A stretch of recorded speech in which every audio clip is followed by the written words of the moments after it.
How long does a baby need to cry? Ooh, this is a very interesting question.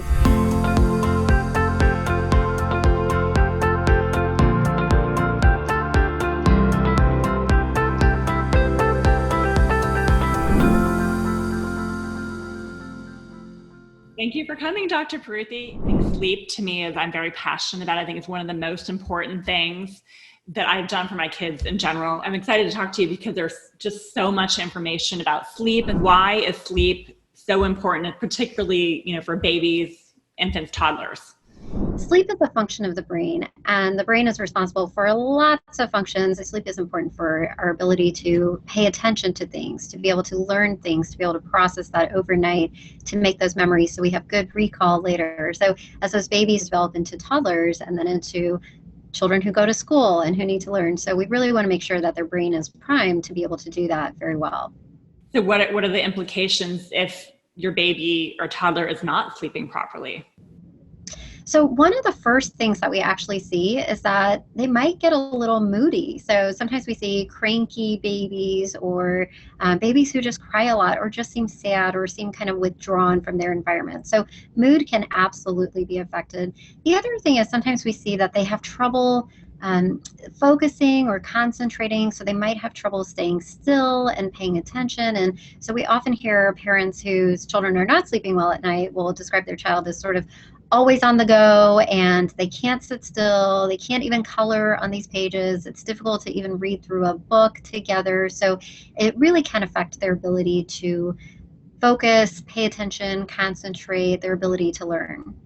How do you know if it's related to sleep or if it's something else? Because there's so many factors that could be involved. That's a really great question. A lot of times, parents are going to recognize that something isn't right with their sleep because of expectations of sleep. Infants, especially, might be needing somewhere between 12 and 16 hours of sleep. And then as they kind of become 1 and 2 year olds, maybe a little bit less, maybe closer to like 13, 14 hours of sleep. And remember, these include their nap time plus their overnight sleep time. So for a total duration during that 24-hour period. And as they get older, they need just a little bit less sleep to get by and to function optimally. So I think one thing is that parents will really notice that their child is having trouble either falling asleep, staying asleep, so they're not getting as much sleep as they feel like they should be. So you did talk about the quality of sleep and healthy sleep. What does that mean exactly? I mean, does it mean you have to be asleep in a consecutive period of time, or what exactly does quality sleep mean? Yeah, so when we refer to quality of sleep, it is sort of that sleep that, children are able to fall asleep within 10 to 20 minutes or so of being tucked in, whether they're being tucked into their crib, tucked into their beds. They are able to, for the most part, sleep through the night. Now, we all have to keep in mind that it's very normal for all of us to wake up maybe about once an hour every 75 minutes or so. And that's because we all do cycle through the different stages of sleep. So we kind of go through a light sleep, a medium sleep, spend a little bit of time in that really deep sleep. We'll have a dream period. And then our brain very briefly wakes up. And it happens to everybody. It happens to babies, happens to toddlers, happens to all school age children, happens to us even as adults. But our brain does a very quick, probably like a safety type scan. And so our brain sort of recognizes, scans the environment. Is it dark? Is it quiet? Is it safe? Is everything exactly the same as when I initially fell asleep? And if so, then we might just sort of kind of reposition and be able to self-soothe and fall right back to sleep. Now, the majority of us do not recall these at all during the night. And so that's why we sort of think that we had a very good solid night of sleep whenever we feel like we've had a great night of sleep. And then I think the other part of it is more observation. So if parents are noticing that their children are snoring or they're very restless and they're kicking and they're flip-flopping all over the bed, they might be very sweaty. And also the other part of quality of sleep is not having some of the other like active type of behavior. So sleepwalking or sleep terrors can actually be very disruptive to the child's sleep and the family member's sleep, since it can also awaken them too. But so what do you think about sleep training? If someone, it sounds like sometimes babies may wake up and maybe fuss.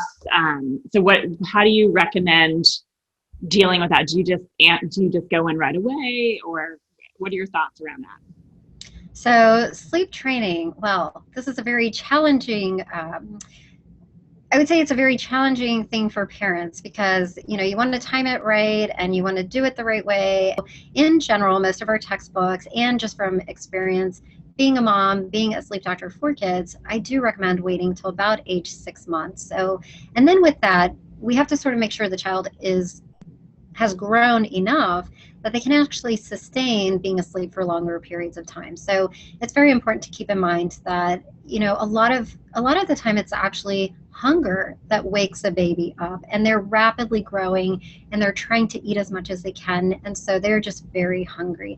And so that's why it's sometimes you'll see in the textbooks that the definition of sleeping through the night is actually just 5 or 6 hours straight.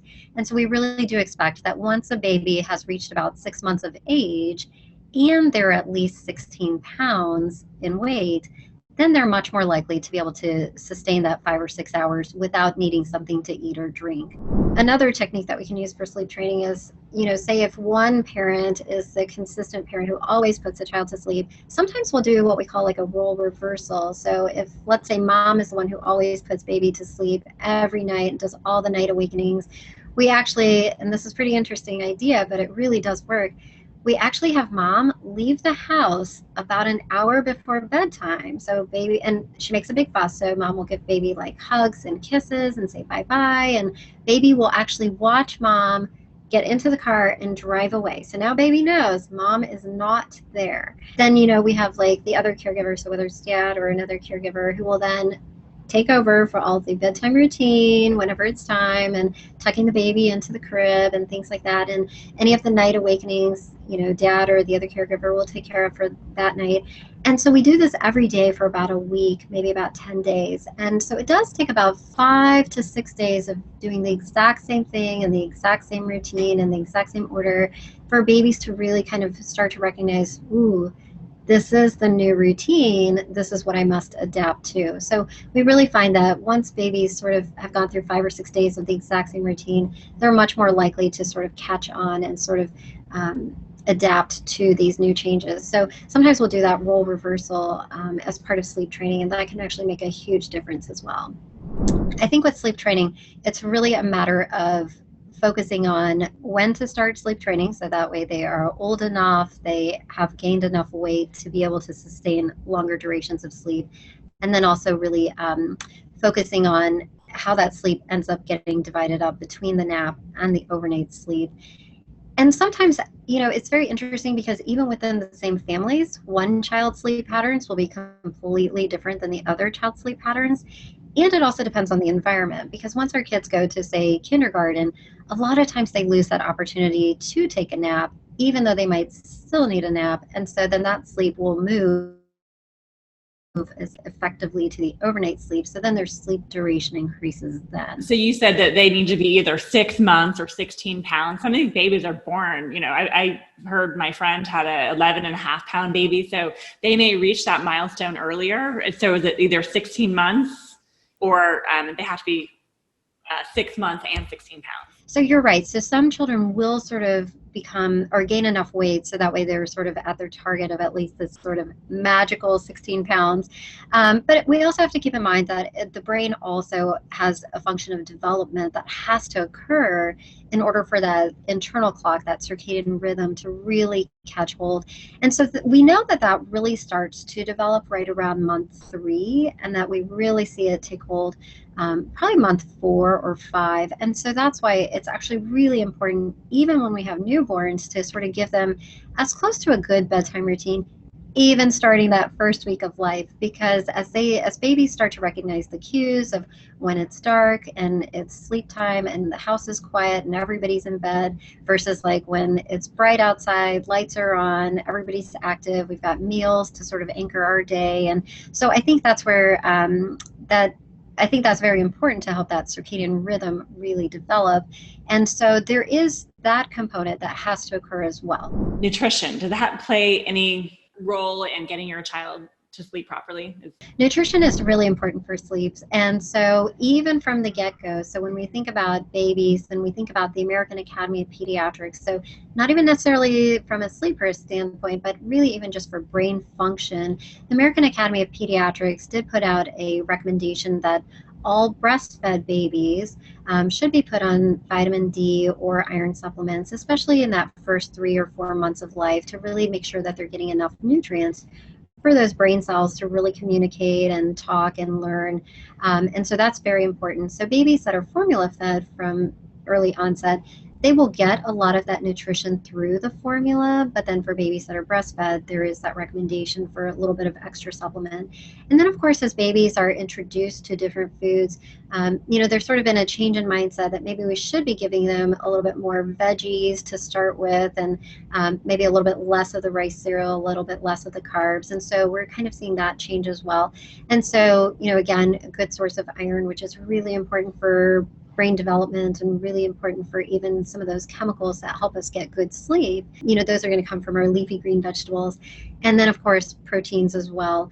And so we do see that nutrition is absolutely really important. The other part about even with sleep training is, and I would say sleep in infants, is that, again, if you have those cues that, we have breakfast and then we have lunch and then we have dinner and we have a snack before bed, again, those really help cement that circadian rhythm so children can adapt to that and be alert during the daytime hours and then know that they're supposed to sleep during the nighttime hours.